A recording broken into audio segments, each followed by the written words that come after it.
Everybody loves a good hot hatch. They give you all the performance of a sports car and all the practicality you could ever need. And there are some great examples out there right now, costing anything from around £10,000 up to around 60 grand. But I think the sweet spot is somewhere around the £30,000 mark. And with that in mind, I want to break down for you guys today my favorite hot hatches costing around £35,000. But before we get into that, let me just point one thing out. There are some great cars out there that are not going to make this list for a couple of reasons, starting with the Golf GTI. Brilliant hot hatch, but now it's old. It's not going to make this list because the new model isn't out yet and we don't know anything about it.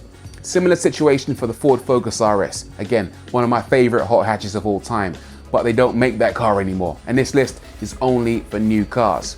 Plus, it's my list, I make the rules. Let's crack on with number 8, which is the Ford Focus ST. Now this has to make the list in place of the Focus RS because like I said, you can't buy the RS new anymore. So the next best thing is the ST. This thing's got good power, 280 horses and pretty nice acceleration. The only problem is it costs around £32,000.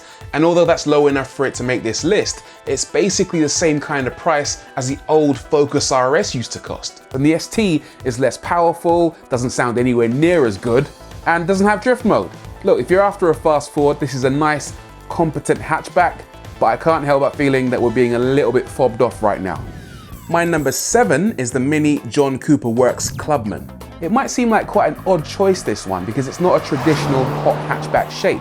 If anything, it's more like a hot estate. But if the idea behind a hot hatch is to be fast, cheap, and practical, then it kind of fits the brief, right?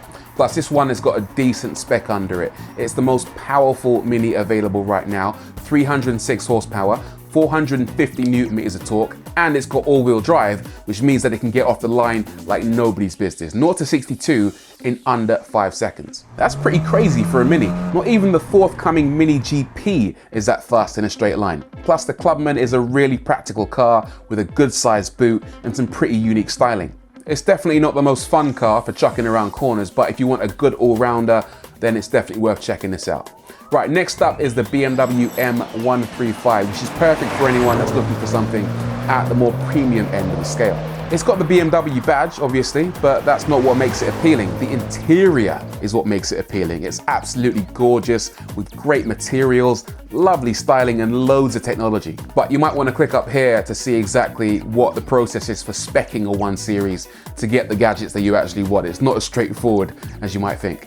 Performance-wise, I'm a bit disappointed that this one doesn't have rear-wheel drive like the old model, so it's nowhere near as engaging, but it does have a really good fun gearbox, automatic, that helps you feel every shift, something the Mini doesn't, and it's fast. Loads of power, good acceleration. You're actually getting quite a lot of car for the money here. And speaking of money, the Hyundai i30N Performance is my number 5 pick.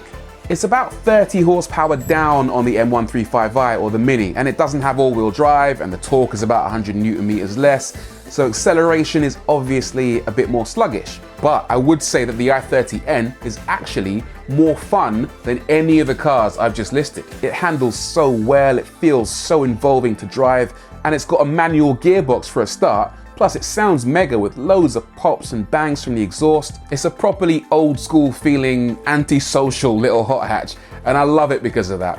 I just wish it had a little bit more power.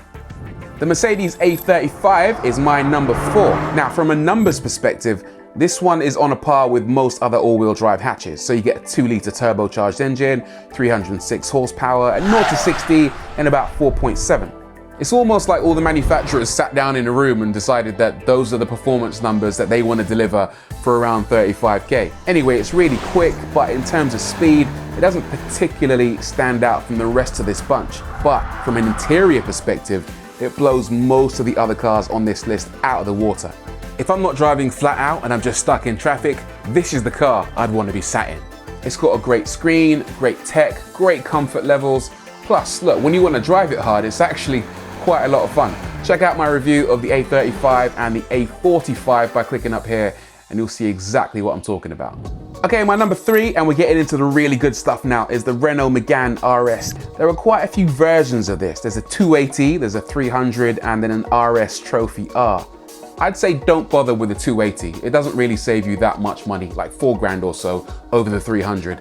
and probably don't bother with the Trophy R, because even though it's the fastest production car around the Nürburgring, it's 50 grand. Not that you'd be able to buy one anyway, I think they're all sold out. So the Goldilocks car is definitely the one in the middle, because it does everything a hot hatch is supposed to do. Good acceleration, good torque, lovely manual box, and a really playful chassis. Switch the traction control off and it's got this ability to lift off oversteer like you wouldn't believe. It's properly hilarious, totally engaging. And speaking of engaging, my number 2 is the Ford Fiesta ST. It's hilarious. It's got loads of old school lift off oversteer, the likes of which you just don't get on a lot of modern cars. Most of these cars have safety engineered into them, so they behave so sensibly, but this thing gives you quite a lot of rope. And look, if you hang yourself, that's your problem. But I love it for that. It's massively down on power, of course, to the tune of around 100 horsepower, and 0 to 60 takes 6.5 seconds, so it might not feel that quick in a straight line, but it shines so much in the corners, and that's what's important. All right, my number 1 car, and you might have seen this coming, is the Honda Civic Type R. This is the daddy of hot hatches. Now, most hot hatches stick to a pretty familiar format. 306 horses, a bit sensible, but the Type R breaks out of the mold violently. First of all, it looks bonkers. Sensible would be the last word I'd use to describe this. Then there's the engine, which makes 320 metric horsepower with a good 400 Newton meter slug of torque. It doesn't have all-wheel drive, so it doesn't get off the line quite as quickly as, say, the Mini, and 0 to 60 is 5.8 seconds, so it's a full second behind something like a BMW M135i. But that's not the point. The point is, in the twisty stuff, on the road or on a track, the Type R will leave everything else in this list for dead. It's also just massively involving, you know, great steering, one of the best manual gearboxes maybe ever, and ride and handling that give you the confidence and the ability to drive this thing faster than anything. That's not just hyperbole either. This is actually quicker around the Nürburgring than a 500 plus horsepower Aston Martin V8 Vantage. This thing's rapid. It's not perfect, I mean nothing ever is. I don't think it sounds as good as it goes. The suspension is a bit too firm for UK roads, and the looks can be polarizing, I think is a kind word to describe it. But as hot hatches go, and I don't say this lightly, this is up there with the all-time greats.